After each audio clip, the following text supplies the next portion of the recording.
Hey, it's Timescroke11 with the next LEGO Pokemon collection. Here is Drampa, Turtonator, and the Kommo-o line, the Dragons of Alola. Before I get into these, I have a quick question for viewers. As you know, with collection videos like these are all older LEGO Pokemon that I have recolored and sometimes added new details to, but the builds are the same as when they originally got tutorials in the past, which you can look for if you want to see how to build them right away.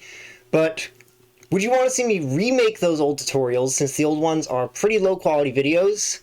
Would you want to see new tutorials of the same actual builds for stuff like Charizard, Delphox, Turtonator here? I can only think of fire types. If you would want to see remade tutorials like that, then comment to let me know that you want to see that. But for now, if you do want to build these yourself, then you can look for the old tutorials if you don't want to wait around for a remake of them. Anyway, on to the LEGO Pokemon now. So here is Drampa.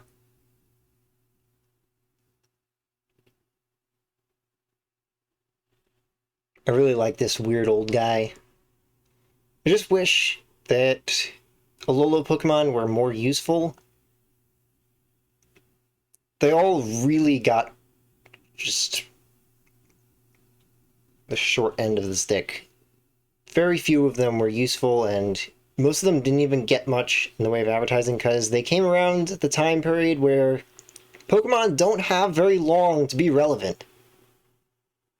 They got like 2.5 years of being relevant.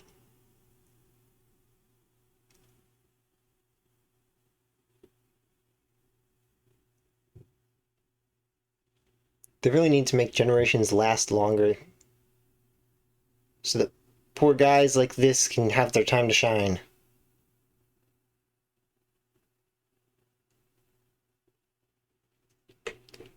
Turtonator.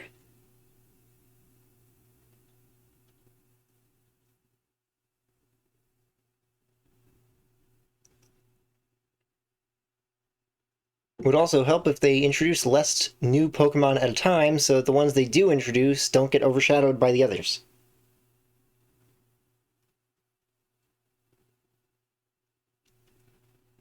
This is one chonky boy.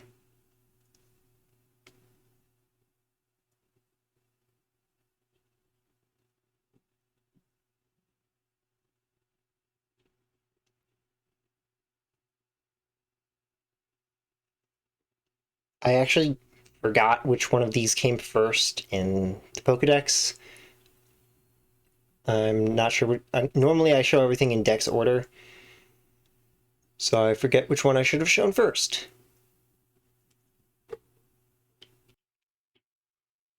Jangmo-o.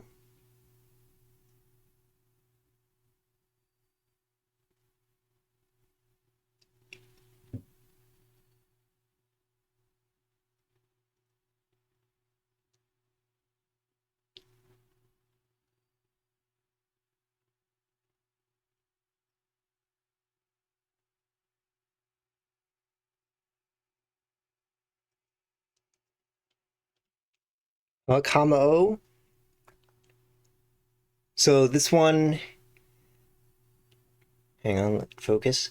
So this piece here is, I'm not sure what it's called. I'm not good with Lego piece names, but the thing that goes over a minifigure so that you can attach things to their back.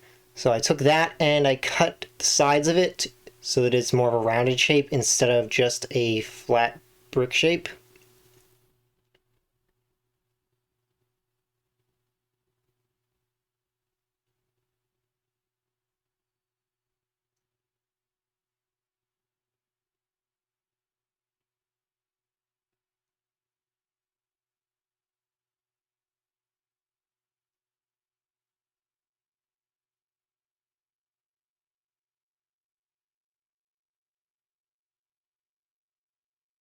So if I were to be remaking tutorials, I wouldn't need to do this one because it's small enough that you can see how to build it already just from looking at it here.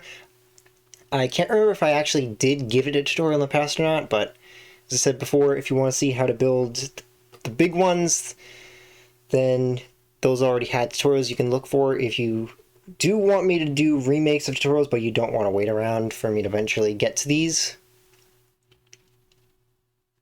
So here is Kommo-o.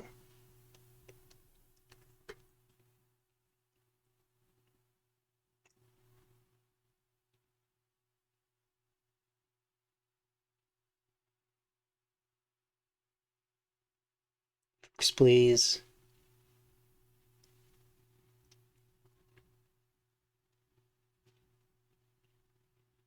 Got a piece of dirt on there.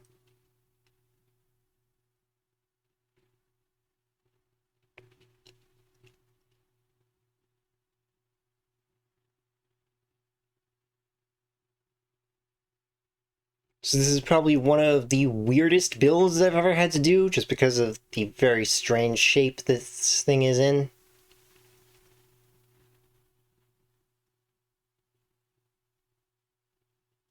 And this is a rod piece cut down to a very small size, like a quarter of the size of a normal rod length, and then stuck in there.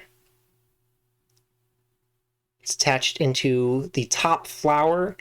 These are flower pieces to make it a little more stable.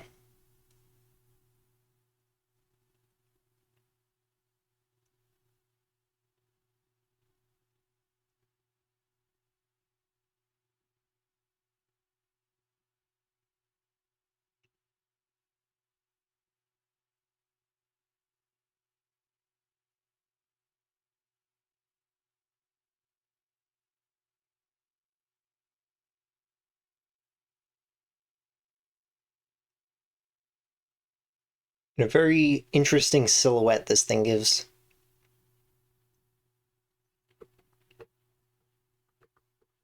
Surprisingly, it actually stands up on its own without having to have the arms holding it up. Or maybe it does have the arms holding it up, I'm not sure. Yeah, it doesn't need the arms holding it up to stand up. Somehow it actually stands up on its own.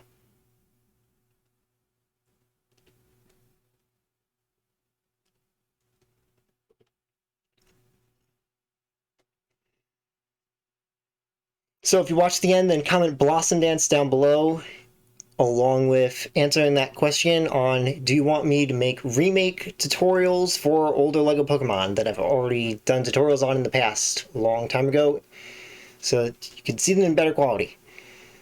And if there's any specific LEGO Pokemon you want to see, then look at the links in the description. So, see you next time!